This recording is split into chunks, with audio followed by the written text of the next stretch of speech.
السلام علیکم ورحمۃ اللہ وبرکاتہ۔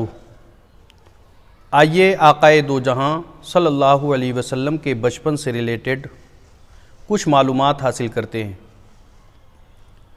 جس طرح رسول پاک صلی اللہ علیہ وسلم بے مثل اور بے مثال ہیں، اسی طرح آقائے کریم صلی اللہ علیہ وسلم کا بچپن بھی بے مثل اور بے مثال ہے۔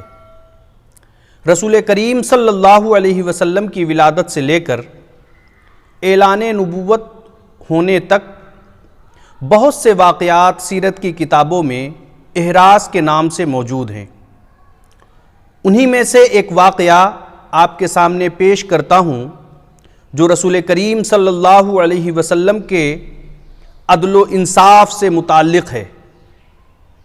رسول پاک صلی اللہ علیہ وسلم عدل و انصاف، جسٹس اینڈ فیئرنیس کو قائم کرنے کے لیے تشریف لائے، جس کی شروعات آپ نے اپنے دودھ پینے کے زمانے سے ہی کر دی تھی۔ حضرت حلیمہ سعدیہ رضی اللہ تعالیٰ عنہا دودھ پلانے کا واقعہ کچھ یوں بیان کرتی ہیں کہ میں حضور اکرم صلی اللہ علیہ وسلم سے قریب ہوئی اور اپنا ہاتھ حضور کے مبارک سینے پر رکھ دیا تو آپ نے تبسم فرماتے ہوئے اپنی آنکھیں کھول دیں۔ آپ کی آنکھوں سے ایسا نور نکلا کہ اس کا اثر آسمان تک ظاہر ہوا۔ حضرت حلیمہ سعدیہ کہتی ہیں، پھر میں نے داہنا پستان پیش کیا تو حضور نے جتنا چاہا دودھ پیا۔ پھر میں نے آپ کو بائیں پستان کی طرف پھیر دیا تو آپ نے اپنا منہ پھیر لیا۔ یہی حال آپ کا ہمیشہ رہا، یعنی بائیں پستان کو آپ ہمیشہ چھوڑ دیتے۔ علماء نے اس کی تشریح یوں کی ہے، ان دنوں حضرت حلیمہ کے اپنے بھی بیٹے دودھ پیتے تھے، اس لیے اللہ تعالیٰ نے حضور کو اپنے دودھ شریک بھائی کا علم دے دیا تھا، اس لیے حضور دوسری چھاتی کا دودھ نہیں پیتے تھے۔ گویا بزبان حال یہ فرما رہے تھے، میں دنیا میں عدل و انصاف قائم کرنے آیا ہوں، میں اپنے بھائی کا دودھ کیسے پی سکتا ہوں۔ اسی طرح حضور نبی اکرم صلی اللہ علیہ وسلم کی عمر مبارک جب 3 سال کی ہوئی تو ایک دن رضائی ماں حضرت حلیمہ سعدیہ سے فرمایا، اماں میرے بھائی کہاں جاتے ہیں؟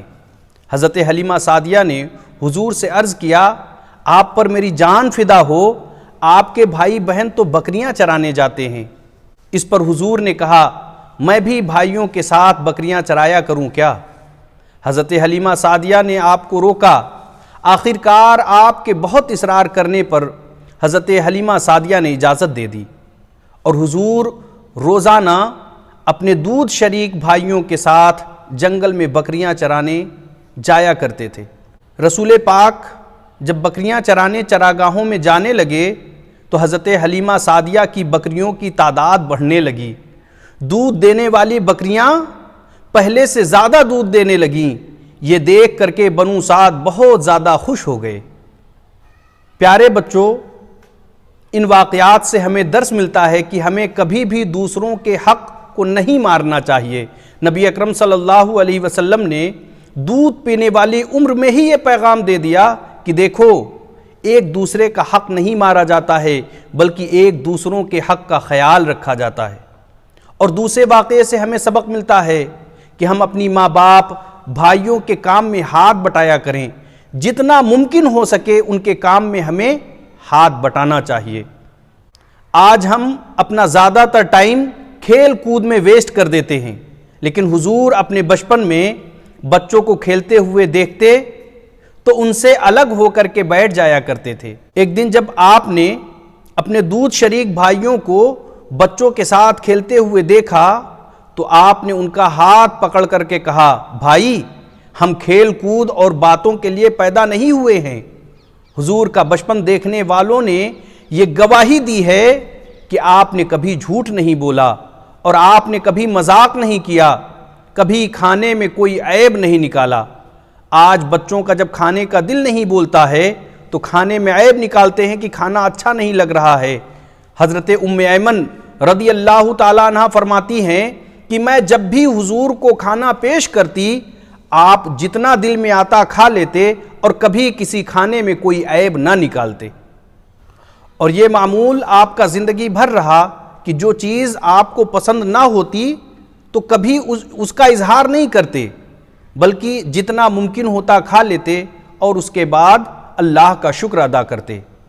بے مثل ہے بچپن تو بے مثل جوانی ہے، ہر دور میں آقا کا کوئی نہیں ثانی ہے۔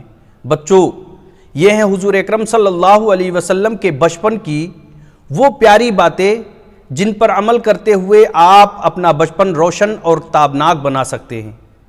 آخر میں اللہ تعالیٰ سے دعا ہے کہ اے پاک پروردگار، اپنے پیارے حبیب کی پیاری باتوں پر عمل کرنے کی توفیق عطا فرما۔ آمین۔ السلام علیکم ورحمۃ اللہ۔ خدا حافظ۔